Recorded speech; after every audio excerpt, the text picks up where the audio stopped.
이 자리에 나와 예배하는 우리 모든 성도님들의 삶 가운데 개인의 위기, 또 우리 공동체 안에 위기가 있을 때 그 어떤 위기라도 하나님의 말씀 안에서 책망받고 하나님 말씀으로 다시 세움받는 은혜가 있기를 주님의 이름으로 축원합니다. 아멘. 2020년이 정말 얼마 안 남았죠. 40여일 이렇게 남아 있는데 이 시간 동안에 여러분이 자신을 돌아보고 또 내 모습, 2020년을 처음 시작할 때의 모습을 생각하면서 여러 가지 마음을 가지게 될 겁니다. 어떻습니까? 2020년 처음 시작할 때 가졌던 계획들이 있지 않았습니까? 그 많은 계획들과 각오들이 있었을 건데 그 가운데 여러분에게 어떻게 순조롭게 잘 됐습니까? 그 모습들을 보면은 많은 결단과 각오가 있었지만 내부와 외부의 방해가 나에게 계속해서 있었다는 것을 확인하게 될 겁니다. 여러 회방이 있었어요. 여러 방해가 있었습니다.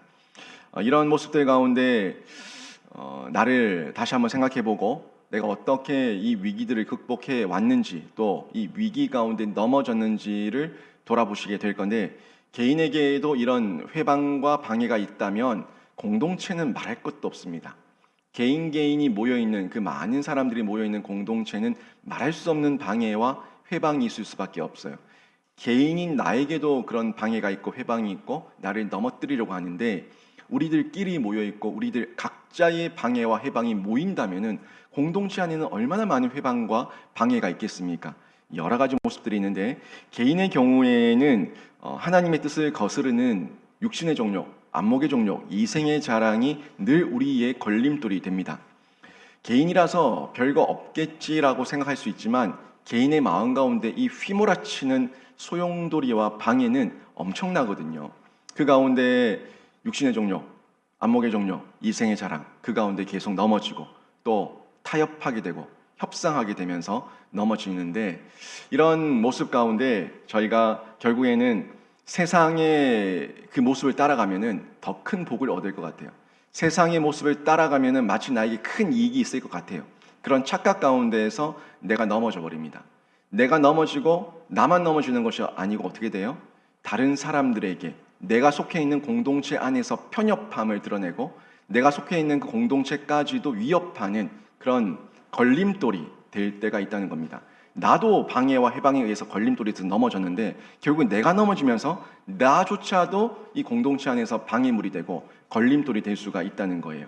그래서 이런 이기적인 마음, 편협한 마음 그런 모습들이 공동체 안에서도 그대로 드러나게 되고 공동체를 분열시키고 파괴하는 위기로 나타날 때가 있다는 겁니다. 물론 이때 깨어있는 공동체, 건강한 공동체는 그 넘어진 걸림돌이 된 사람을 다시 일으켜서 우리의 일원이 될 수 있게 하는데 그 위기를 극복할 수 있는 공동체를 저희가 만들어 가야 되지 않겠습니까? 이런 위기를 극복하기 위해서 여러분 어떤 노력과 어떤 태도를 가지고 저희가 위기를 대처해야 되겠습니까? 이 위기가 있을 때는 항상 있는 게 원망의 소리가 있습니다. 원망의 소리가 끊어지지 않고 사람들 입에서 오르내리는 걸 보게 되는데 오늘 본문에 이 느헤미야가 성벽 건축을 하고 성벽 재건을 하고 있는 중에 위기가 찾아왔어요. 엄청난 위기가 찾아왔는데 그 내용이 지금 1절부터 5절까지의 내용 가운데 쭉 기록해 하고 있는 것을 볼 수가 있습니다.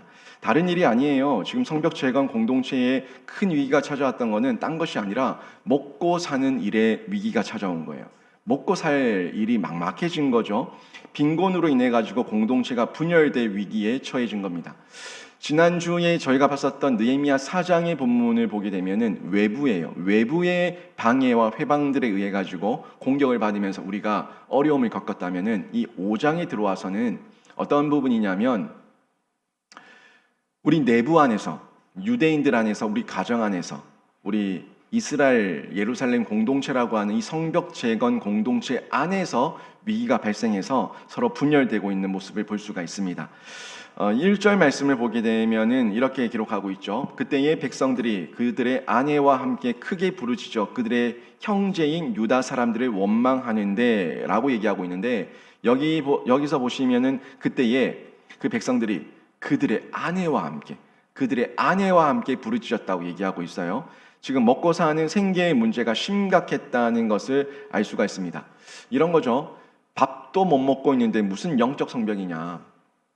내가 지금 밥도 못 먹고 지금 배고파 죽겠는데 먹을 것이 없는데 무슨 영적 성벽이냐. 내 육신이 죽겠다. 차비가 없는데 무슨 교회를 가냐. 나한텐 사치다. 라는 이런 불평, 불만.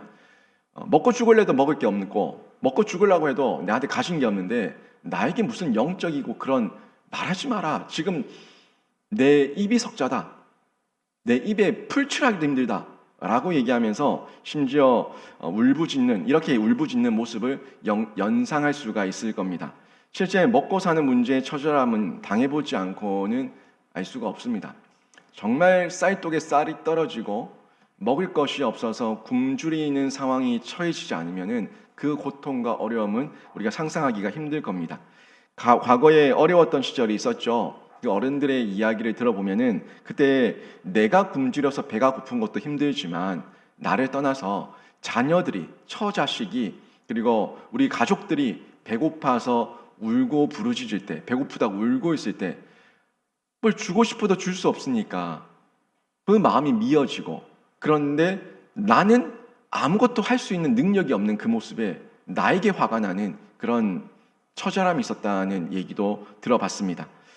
너무 힘든 거죠. 그런 내 모습, 아무것도 할 수 없고 아이에게, 처에게 내가 뭘 주고 싶지만 줄 수 있는 게 아무것도 없고 할 수 있는 능력이 없고 할 도리가 없을 때 그 마음이 얼마나 미어질까 하는 생각이 드는데, 지금 그런 상황 가운데 이 이스라엘 백성들이 처해 있는 거예요.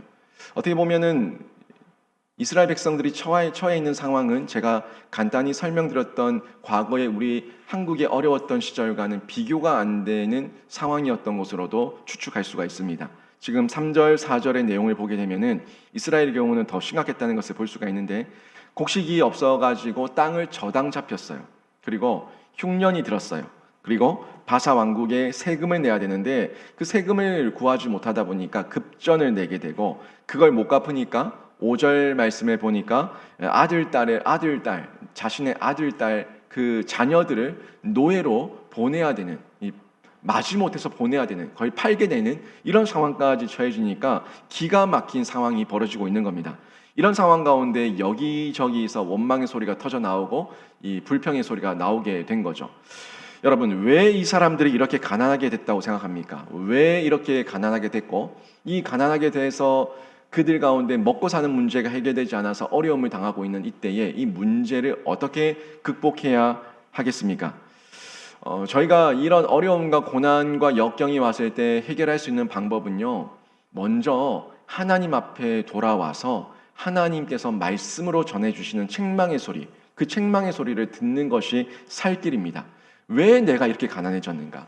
내가 왜 이렇게 힘들어졌는가? 내가 왜 이렇게 이 모습과 이 모양으로 처절하게 살고 있는가 하는 것에 대해서 자신을 직면하기 위해서는요, 자신의 어떤 열등감과 자존감 앞에서 자존심 상해하는 모습이 아니라 하나님 말씀 앞에서 나를 비춰볼 수 있는 직면, 말씀의 책망을 받는 것, 이게 필요하다는 거죠. 책망의 소리를 듣고 말씀의 책망을 들을 때에 그때 우리가 더욱더 바른 자세로 모습을 바꾸고 새로운 태도를 가지고 하나님 앞에 설 수가 있게 되는 겁니다.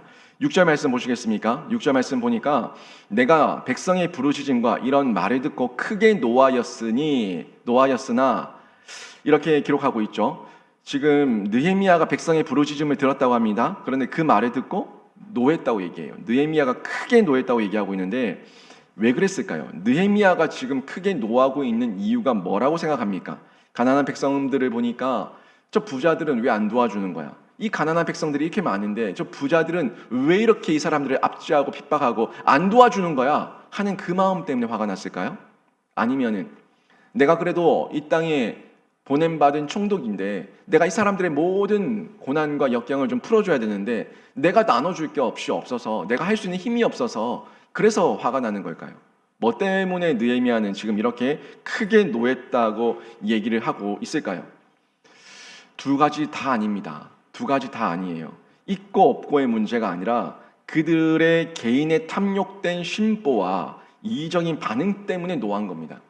부자건 가난한 자건 그들의 자기밖에 모르는 심보, 자기밖에 모르면서 자기들의 소리만 내고 있는 탐욕과 이기적이고 편협한 심보를 보면서 지금 화가 난 거예요. 느헤미야는 이 시대의 이 힘든 상황에서 부자는 부자대로 자기 죄를 회개하지 않고 가난한 사람은 가난한 사람대로 자기 죄를 깨닫지 못하는 모습을 보면서 노하고 있는 겁니다. 부자는 부자대로 자기 말해요. 가난한 사람은 가난한 사람대로 자기 말해요. 다 자기 말만 하고 있어요. 부자는 나눠줄 마음도 없고 자기가 그렇게 욕심부리고 있는 것에 대해서 회개할 마음도 없고, 이 가난한 사람들은 우리가 왜 이렇게 가난해졌는가에 대해 가지고 깨닫지도 못하고 아무것도 모르고 서로가 자기 소리만 내고 있는 이 모습, 기가 막힌 모습, 이 모습을 보면서 화가 나고 크게 노했다는 것을 볼 수가 있습니다. 먼저 이스라엘 백성들을 한번 생각해 보세요. 이스라엘 백성들이 바벨론 포로 1차, 2차, 3차 때 다 끌려갈 때 귀족들, 힘 있는 사람들, 재능 있는 사람들, 유력한 사람들은 다 끌려갔어요. 다 끌려갔습니다. 그러면 이 이스라엘 땅, 예루살렘 땅에 남아있는 자는 어떤 사람들이 남았어요? 힘없는 사람들, 백 없는 사람들, 별 볼 일 없는 사람들, 그 사람들은 다 남아있었던 겁니다. 결국에는 강자와 힘 있는 자와 귀족들과 권세 잡았던 사람들은 다 끌려가 버리고 거기는 소위 평민들만 쭉 남아있는데 자기들끼리 서로 의지하고 기대면서 자기들끼리 서로 화합하면서 살아도 부족할 판에 이제 어떻게 됐어요? 그 70년이 넘는 시간 동안에 자기들 그 평민들 안에서 또 뭐가 나눠졌어요? 부자와 빈자가 나눠졌어요. 가진 자와 없는 자가 나눠졌어요. 그들 안에서 있는 자와 없는 자 사이에서 등급이 계급이 나눠져 버린 거예요. 자기들도 그런 어려운 시절을 보내면서 힘들었던 시대가 있었는데 어떻게 된 거예요? 왜 우리가 이렇게 포로기를 겪고 있고 노예 생활을 하게 되고 다른 나라에 압제를 당하게 되는지에 대해서 뻔히 알면서 또 그 짓을 하고 있는 거예요. 과거에 그 나라가 어떻게 망했습니까? 탐욕 때문에, 음란 때문에, 지도자들의 그 타락 때문에 그렇게 망했는데 또 그들이 또 다른 지도자 그룹, 타락한 지도자 그룹을 만들면서 타락한 부자 그룹을 만들면서 그 백성을 압제하고 있는 이 모습을 보여주고 있지 않습니까? 그 역사를, 그 죄를 다시 반복하고 있다는 것을 보게 되는 겁니다. 이 모습을 보면서 지금 느헤미야가 화가 나는 거죠. 포로 귀환 때에 포로로 있다가 돌아온 사람들, 예루살렘으로 이 성벽을 재건하고 성전을 건축하겠다고 다시 돌아온 사람들, 이 사람들도 한번 보시죠. 이 사람들은 바벨론 땅에서 70년 동안 터전을 잡았던 사람들입니다. 나름 그들 가운데 또 터전을 잡고 그 나라에서, 그 땅에서 살만했던 사람들이 많이 있었습니다. 그런데 이 사람들이 모든 기득권을 내려놓고 다시 하나님을 섬기겠다고, 다시 하나님의 율법 아래서, 말씀 아래서 잘 살아보겠다고 각오하고 결단하고 고국으로 돌아왔잖아요. 그러고 돌아왔잖아요. 느헤미야도 그런 사람 중에 한 명 아닙니까? 왕궁의 기득권을 다 버리고 돌아왔어요. 그런 기환자들, 엄청난 희생과 기득권을 다 내려놓으면서 하나님 앞에 그 결단과 각오를 가지고 예루살렘으로 돌아왔는데 어떻게 돼 있습니까? 지금 와서는 보니까 첫 마음이 희석되는 거예요. 첫 마음이 변질되는 겁니다. 그리고 똑같이 그들과 함께 원망의 소리를 내고 있는 것을 확인할 수가 있죠.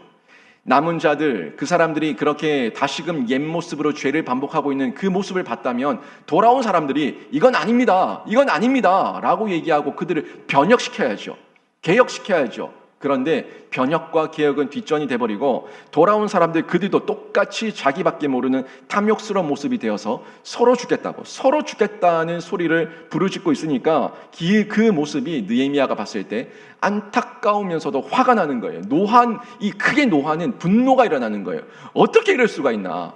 어떻게 이 과거의 이 죄와 악을 이렇게까지 반복할 수가 있는가? 너희들은 돌아온 지 얼마나 됐다고 이들을 변혁시키지 못하고 이들과 같이 희석되고 변질되냐 하는 마음, 그 마음이 드니까 이 느헤미야가 분노가 치밀어 오르는 겁니다.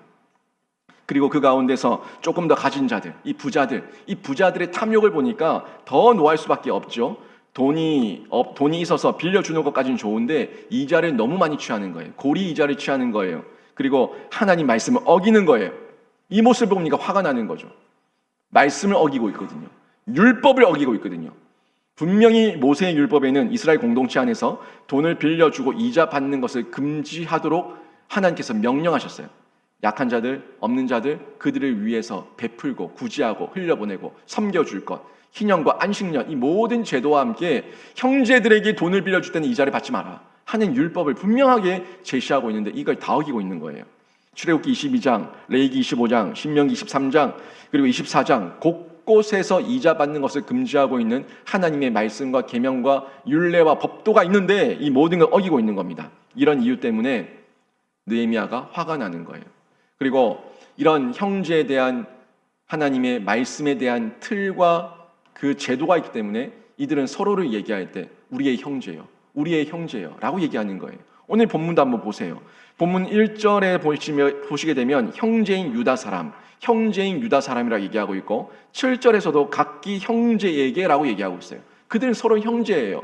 아브라함의 그 혈통을 따라서 피를 나눈 한 형제라고 얘기하기 때문에 그 형제들 안에서 자기들 입으로는 형제라고 얘기하고 있는데 형제라고 얘기하면서 이자를 취하면서 자기의 탐욕과 탐심을 채우는 도구로 그 형제를 이용하고 있는 거예요. 이 모습을 보니까 느헤미야가 화가 나는 겁니다. 이방 민족도 아니고 같은 형제인데 도와주면서 생색을 내고 이자를 받았다는 것, 이게 화가 나는 거죠.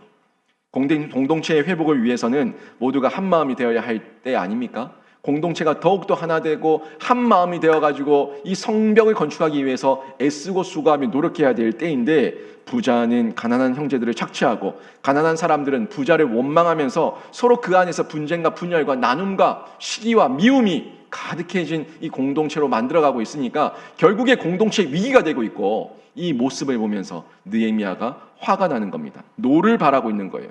그런데 제가 이 말씀을 곰곰이 보면서 그래도 희망이 있는 게요, 희망이 있는데 희망적인 부분이 중요한 것은 이 공동체가 서로의 힘든 부분을 얘기할 수 있는 공동체라는 거예요. 자기 속으로 끙끙 앓으면서 말하지 못하고 결단하고 파괴하고 폭력적으로 바뀌는 것이 아니라 그래도 이 마음을 지도자에게 찾아와 가지고 말할 수 있는 공동체, 지도자에게 와서 내가 이 부분이 힘듭니다, 이 부분이 어렵습니다, 어떻게 좀 중재를 해주세요 라고 말할 수 있는 이 부분, 여기서 희망이 있다는 것을 발견하게 됩니다. 그리고 지도자인 느헤미야가 백성의 말을 들어주면서 경청하고 있어요. 백성의 말을 듣고 그 안에서 생각하고 다시금 하나님 말씀으로 권면하면서 책망하는 이 모습을 보면서 그렇구나, 희망이 있구나, 아직 이 공동체에 희망이 있구나 하는 것을 발견하게 되는 겁니다. 하나님께서 이 아픔을 공감하며 그 백성의 소리를 들어주는 느헤미야를 통해 가지고 다시 이 위기를 극복하게 해주시는 거예요. 7절에 보시게 되면은 느헤미야가 이 모든 소리를 듣고 나서 이 상황 가운데서 화가 났지만 7절에 보니까 뭐라고 얘기하냐면 깊이 생각했다고 얘기합니다. 깊이 생각하고 다시 입을 열어서 말하고 있는 것을 보게 되는데, 크게 분노했던 상황이에요. 화가 치밀어 올랐던 상황이에요. 그렇지만 즉각 화가 나는 대로 말하지 않고 깊이 생각하는 거예요. 어느 정도의 시간이었는지는 정확하게 알 수 없지만 깊이 생각하고 나서, 그리고 나서 입을 열었다는 것을 보게 되는데, 마음 중심에 생각하며 계획을 세우는 능력, 즉각적으로 이 분을 바라지 않고 깊이 생각하고 마음 중심에서 생각해서 계획을 세우고 입을 여는 능력, 이게 지도자 느헤미야에게 있었다는 것을 볼 수가 있습니다. 느헤미야가 어떻게 이 문제를 풀어가는지 보시게 되면은, 먼저는 신명기 23장 19절 말씀을 인용해가지고 형제에게 높은 이자를 취한 것이 말씀에 어긋난다는 것을 지적하면서 그들을 책망합니다. 자기의 말, 느헤미야 혼자의 말이 아니라, 내 말로 하는 것이 아니라 누구의 말씀을 가지고 책망합니까? 하나님의 말씀을 가지고 책망하는 거예요. 말씀 앞에는 권위가 있으니까, 말씀은 그대로 우리가 액면 그대로 애누리 없이 믿어야 되는 말씀이니까 그 말씀을 그대로 가지고 와서 그 말씀으로 이 백성들을 책망하는 거예요. 그리고 공동체가 분열된 이때 모두를 하나로 모으는 대회를 소집하게 되는데, 책망할 것은 책망하되 말씀으로 책망하고, 그리고 그들을 다시 말씀으로 끌어안아가지고 공동체를 회심시키고 공동체를 모아서 공동체를 하나로 끌어안는 이 지도자의 모습을 보여주고 있는 것을 확인할 수가 있습니다. 사람이 모일 때 빈부와 학벌, 지위가 다른 사람들이 모이면 오해와 갈등이 일어날 수밖에 없습니다. 교회는 더더욱 그렇죠. 세상은 끼리끼리 모인다고 하지만 끼리끼리 어떤 같은 학교 출신끼리 또는 같은 지역 출신끼리, 같은 경제적 능력자끼리 모인다고 하지만 교회는 그렇지 않습니다. 교회는 빈부격차도 있고 학벌의 어떤 학력의 차이도 있고 여러 면에서 굉장히 많은 차이가 있습니다. 빈부와 학벌, 지위가 다른 사람들이 많이 모여 있는 곳이 공동체예요. 우리 교회 공동체예요. 더 다양한 부류가 있는 사람들이기 때문에 오해가 생길 수 있습니다. 그래서 우리는 더욱 하나가 되기 위해서 대회를 열고 더더욱 모이기 힘써야 되는 거예요. 더더욱 모이고 더더욱 얘기하고 더더욱 교제해야지 서로를 이해할 수가 있는 거예요. 내가 보기엔 이 사람이 이해가 안 되는 거예요. 왜요? 살아왔던 상황이 다른 거예요. 환경이 다른 거예요. 살아가고 있는 내 지금 처지가 다른 거예요. 배운 정도가 다른 거예요. 너무너무 다른데 어떻게 하나가 될 수가 있어요? 그러기 위해서는요, 더 모여야 되는 거예요. 더 얘기를 해보고 더 나눠보고 그 안에서 우리를 하나로 묶어주는 뭐가 있어야 돼요? 말씀이 있어야 되고 성령이 있을 때, 말씀과 성령이 있을 때 그때 온전한 공동체로 다시 묶여질 수가 있는 거예요. 그래서 모여야 되는데 우리에게 대회가 어떤 대회가 있습니까? 주일이 대회입니다. 이 주일 예배가 대회예요. 수요 예배가 대회예요. 금요기도 폭풍집회가 대회입니다. 그렇게 공예배를 통해서 우리가 모이고 나팔을 불고 그 안에서 말씀을 듣고 함께 말씀 안에서 성령 안에서 하나 되기 위해서 노력하는 거, 이게 느헤미야가 대회를 열었던 것처럼 제가 그 말씀에 나팔을 불면서 대회를 소집하는 거예요. 거기에 모이는 거죠. 모여가지고 함께 더 말씀으로 하나 되는 거예요. 더 성령으로 하나 되는 거예요. 이런 모임들이 계속해서 열려질 때 빈부귀천, 남녀노소를 막론하고 모두가 한 성령 안에서 예배를 드리는 중에 갈등이 풀어지고 오해가 풀어지고 말씀 앞에 직면받으면서 책망받고 내가 바로 잡히는 거예요. 제가 금요기도 폭풍집회 때에도 우리 자녀들을 책망하는 방법에 대해서 많이 얘기를 하고 있는데, 내 말로 얘기하면 그 자녀에게 상처가 되지만 하나님의 말씀으로 그들이 큐티하고 묵상하는 중에 깨달으면은 아무런 상처가 없습니다. 누가 깨닫게 하셨기 때문입니까? 엄마 아빠가 아니라 하나님의 말씀이 나를 깨닫게 했기 때문에 누구에게도 원망과 상처가 되지 않는 거예요. 자기에게 사연이 생기지 않는 거예요. 상처가 생기지 않고 아픔이 생기지 않는 거예요. 하나님 말씀을 그대로 받고 자녀들이 바뀌고 돌이키고 하나님 앞에서 비전과 열정과 끈기의 사람으로 바뀌는 이런 역사가 나타나게 되는데, 이 말씀의 책망 앞에 우리가 바로 서야 되는 겁니다. 그때 참다운 회개가 일어나는 거예요. 말씀 앞에 바로 서면은 참다운 회개가 일어납니다. 오늘 8절 말씀에서도 보시게 되면은 느헤미야가 이렇게 말씀으로 책망할 때 부자나 가난한 자, 이들 모두가 원망하던 입을 다물게 됩니다. 입을 다물면서 침묵하고 말을 멈추게 되는 거예요. 얼마나 자기 말하기 바빴습니까? 부자들이요, 저한테 이랬어요. 가난한 사람들이요, 이자를 안 줘요. 저도 없는 거 빌려줬어요. 이러쿵저러쿵 자기 입장에서 계속해서 말을 쏟아내고 있는데, 느헤미야가 말씀으로 책망하고 대회로 모여서 다시 말씀으로 권면하니까 이들이 입을 다무는 거예요. 말하기를 멈추고, 내 말하기를 멈추고 누구의 말씀을 들어요? 하나님의 말씀을 듣는 겁니다. 내 말이 많으면요, 그 말 많은 공동체는 하나 될 수 없습니다. 하지만 말씀이 나팔로 선포되는 공동체는 온전한 공동체로 더욱더 든든하게 세워질 줄로 믿습니다. 여러분, 가정도 마찬가지입니다. 가정 안에 부부의 말, 아빠의 말, 엄마의 말이 많으면 싸움이 일어나요. 자녀들의 말이 많으면은 분쟁이 일어나요. 하지만 말씀이 그 가정을 다스리면은 그 가정은 온전한 성령 안에서 하나된 공동체가 될 줄로 믿습니다. 이걸 기억하셔야 되는데, 참다운 회개의 모습, 입을 다무는 모습, 이 모습이 부자나 가난한 자나 모두에게서 나타나게 되는 겁니다. 그래서 지금 이 중재와 이 모습을 다시금 바로잡아가고 있는 지도자 느헤미야가 부각되게 되는데, 지도자 한 사람이 그래서 중요합니다. 나라의 지도자도 중요하고 교회의 지도자도 중요하고 회사의 지도자도 중요하고, 지도자 한 사람에 의해 가지고 나라와 교회와 그 사업체의 흥망성쇠가 결정되는 경우가 너무나 많고, 분열이냐 단합이냐 하는 그 결과가 만들어지기 때문에 이 지도자가 중요한 거예요. 지도자를 신뢰할 때 그의 가르침에 모든 싸움이 잠잠해지는 것, 지금 느헤미야를 통해서 확인할 수가 있지 않습니까? 여러분이 교회의 담임 목사인 저를 위해서 기도해 주셔야 될 이유입니다. 성도들 간에 갈등과 오해가 있을 수 있습니다. 저희 교회도 있잖아요. 갈등과 오해가 있고 끼리끼리가 있잖아요. 이런 갈등과 오해들이 생겼을 때 그때 담임 목사 한 사람이 바로 세워져 있고 강단의 말씀이 온전하게 선포되면은 그 말씀의 책망 앞에 바로 서서 성도들이 회개하고 돌아오게 되는 거예요. 돌이키게 되는 거예요. 교회의 지도자가 중요하고 강단에 말씀이 살아있냐, 이게 중요한 겁니다. 그런데 말씀이 없을 때 사람이 싫어져요. 말씀이 없으면 사람이 싫어지고 심지어는 담임 목사도 싫어집니다. 공동체가 분열되는 거예요. 그러면은 그 공동체는 끝난 겁니다. 끝난 거예요. 사람도 싫어지고 말씀을 선포하는 담임 목사도 싫어지면 더 이상 말씀이 내 속에 안 새겨지거든요. 안 들리거든요. 그러면 끝난 거예요. 그래서 여러분이 여러분 자신을 위해서 기도하셔야 돼요. 저를 위해서 기도하셔야 되지만 여러분 자신을 위해서도 기도하셔야 됩니다. 담임 목사와 교회를 사랑하도록 기도하셔야 돼요. 하나님, 제가 담임 목사를 사랑하고 교회를 사랑할 수 있도록 저에게 은혜를 주십시오 라고 기도하셔야 됩니다. 목회자와 교회가 싫어지면요, 말씀이 들리지 않습니다. 목회자와 교회가 싫어지면 담임 목사가 뭘 해도 마음에 안 들어요. 뭘 해도 마음에 안 들어요. 담임 목사가 뭔가 실수를 하면은 그 사람이 마음이 들 때, 담임 목사가 마음에 들 때 담임 목사가 실수를 하게 되면은 얼마나 힘드셨으면 저런 실수를 하실까, 내가 더 기도해야지 하는 마음이 들어요. 그런데 이 목사가 싫을 때 실수를 하면은 똑바로 하는 게 하나도 없네 하는 마음이 들어요.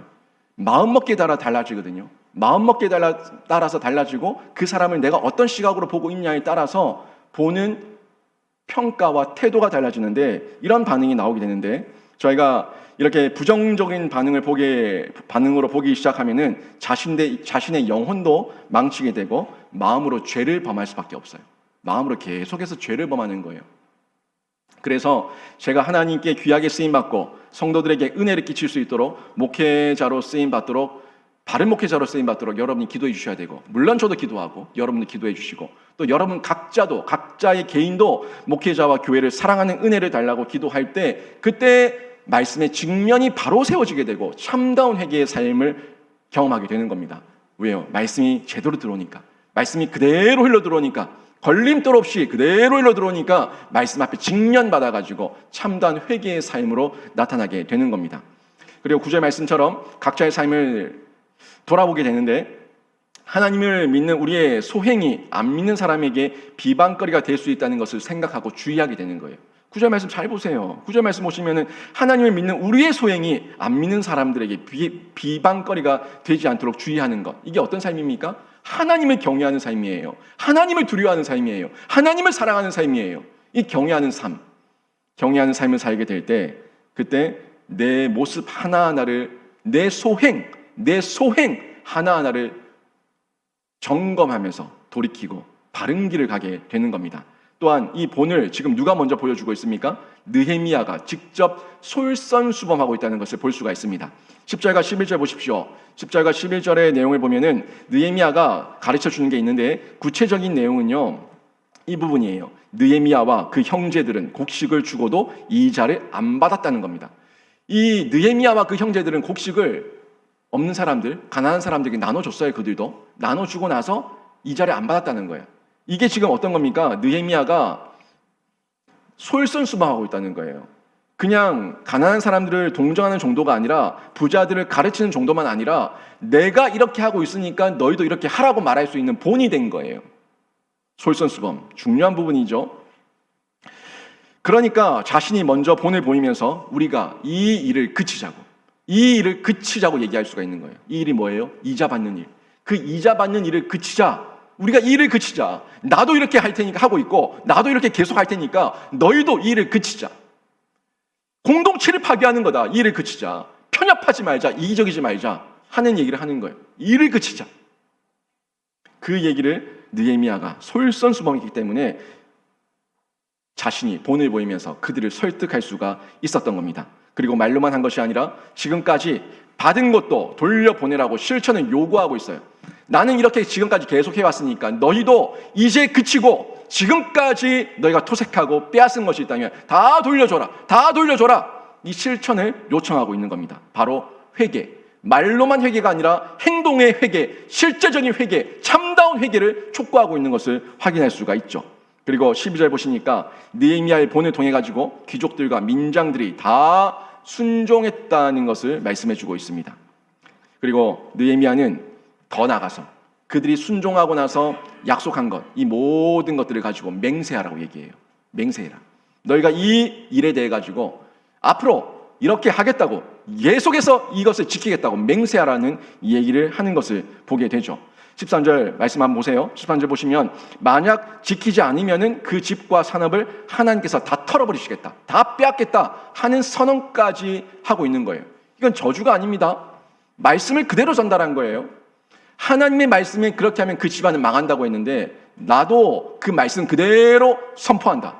너희가 그렇게 하면 너희 집의 모든 가산이 다 털려버릴 거다. 이 먼지처럼 다 털어져서 날아가 버릴 거다 하는 걸 얘기하고 있고, 반대는 뭐예요? 너희가 그렇게 하면은 하늘의 복과 땅의 기름진 것을 받게 될 것이다 하는 복을 함께 선언해 주고 있는 겁니다. 이게 하나님 말씀 아닙니까? 말씀 그대로 전달하는 거예요. 그것을 너희가 믿느냐? 믿으면 맹세하라 하는 겁니다. 맹세하라는 거예요. 이 맹세는 스스로 의지를 굳게 하는 동시에 실천하는 힘이 있습니다. 그냥 말로만 알아서 할게 말하는 것과 공회 앞에서 나와서 공회 앞에서 대회 앞에 나와가지고 내가 그것을 맹세하는 것은 완전히 다릅니다. 완전히 달라요. 그 말에 힘이 있거든요. 공개적으로 말했을 때, 내가 작정하고 맹세했을 때 거기는 힘이 있거든요. 실천해야 된다는 힘이 있거든요. 이게 중요한 거예요. 흔히 우리에게 비교해서 예를 들어서 얘기한다면 선교 작정하는 거죠. 건축 작정하는 거죠. 또 개인적으로 어떤 작정 헌금을 하나님 앞에 맹세하는 것. 이게 맹세예요. 맹세. 이 작정이 맹세입니다. 그렇게 하나님 앞에서 내가 드리겠다고 내 스스로 약속하는 경우, 이게 맹세에 해당하는 건데, 헌금도 그냥 마음으로 작정한 것과 공적으로 교회 앞에서 내가 작정한 것, 이건 차이가 굉장히 있습니다. 굉장히 커요. 내가 결단한 것을 공포하는 것이 결국에는 약속을 끝까지 지키고 실천할 수 있는 힘이 되거든요.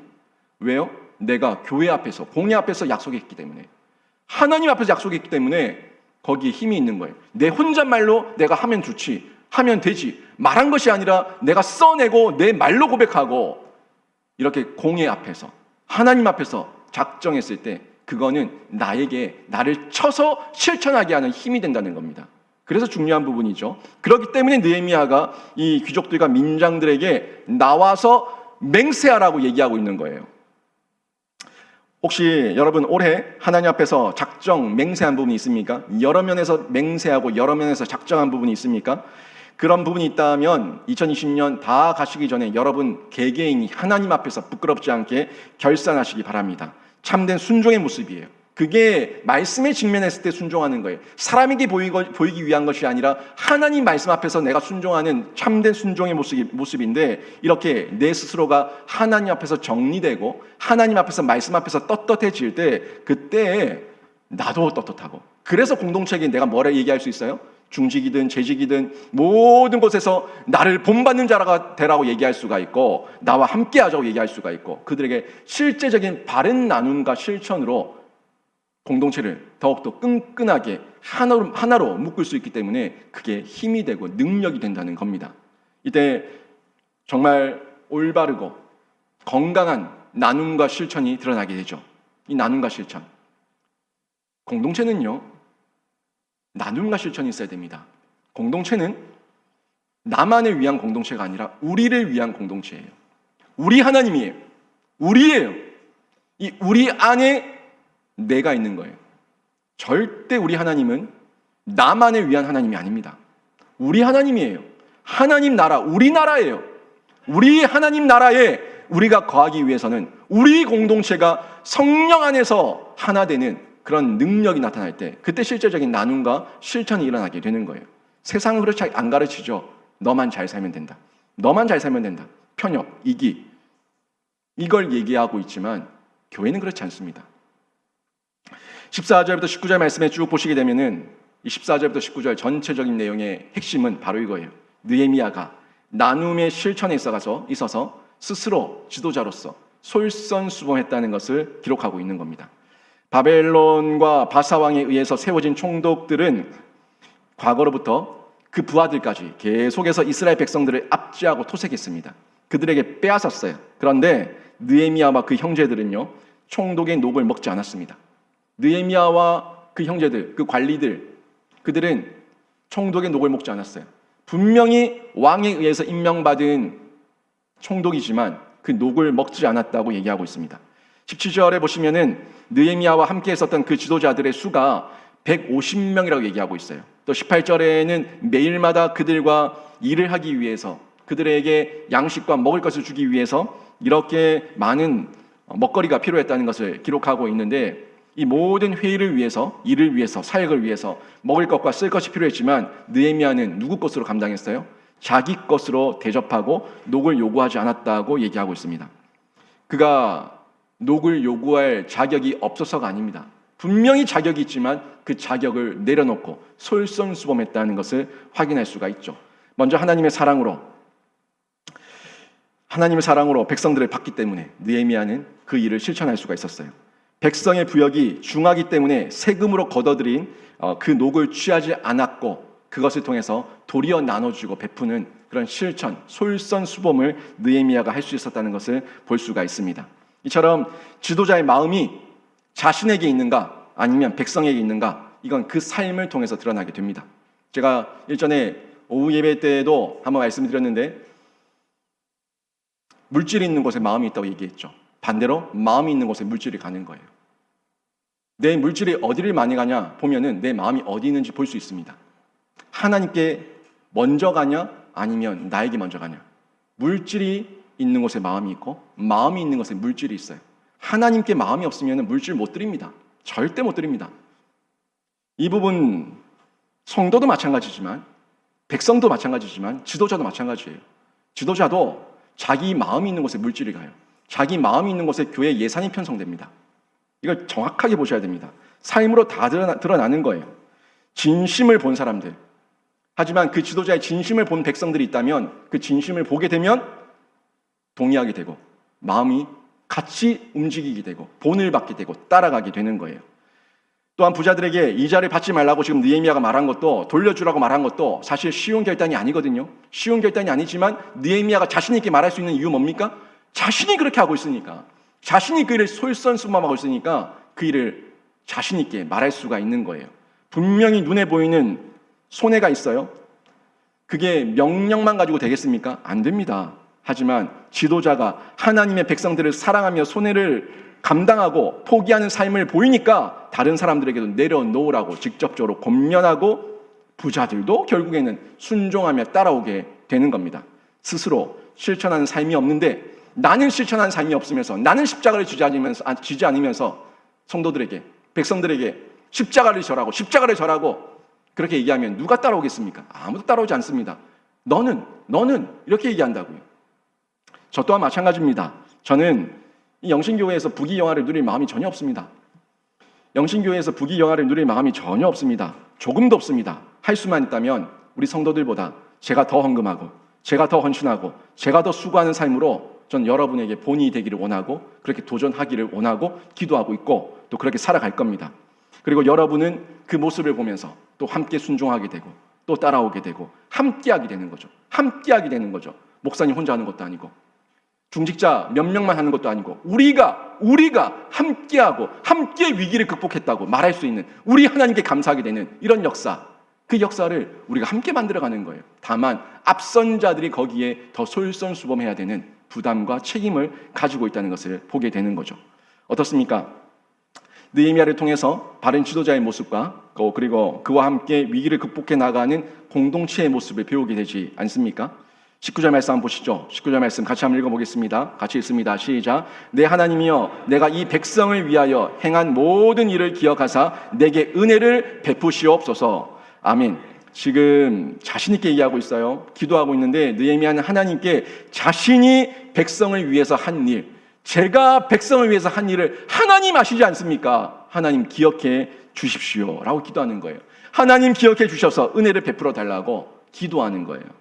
느헤미야의 기도는요, 생색내는 기도가 아닙니다. 왕궁의 관직도 내려놓고 총독의 녹을 안 받고 이자도 안 받은 것 자신을 위해서가 아니라 이 백성을 위한 일이기 때문에 하나님은 아시지 않습니까? 하나님 기억해 주시고 이 백성을 잘 다스리는 지혜와 은혜를 먼저 지도자된 저에게 베풀어 주시옵소서 하는 기도, 이 기도를 지금 느헤미야가 드리고 있는 겁니다. 그리고 이 백성을 위해서 계속해서 헌신하겠다고, 제가 먼저 솔선수범하며 헌신하겠다고 하나님 앞에서 어떻게 보면 서원하고 있는 거예요. 서원하면서 기도하는 그 모습으로 확인할 수가 있습니다. 여러분, 이 공동체 내부의 위기를 극복하는 5장의 말씀을 보면서 여러분 뭘 느끼십니까? 삶으로 본을 보이는 느헤미야도 대단하지만 느헤미야의 가르침에 아멘으로 순종한 이스라엘 공동체, 느헤미야의 가르침에 아멘으로 반응하는, 이 순종하는 이스라엘 공동체의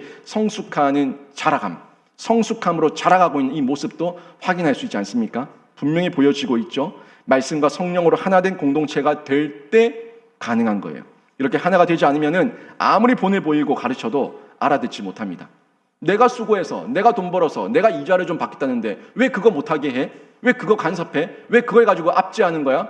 왜 나한테 간섭하는 거야? 이런 마음이 들 수도 있어요. 왜 돌려주라고 하는 거야? 기분 나빠할 수 있어요. 뭐가 없어서 그렇습니까?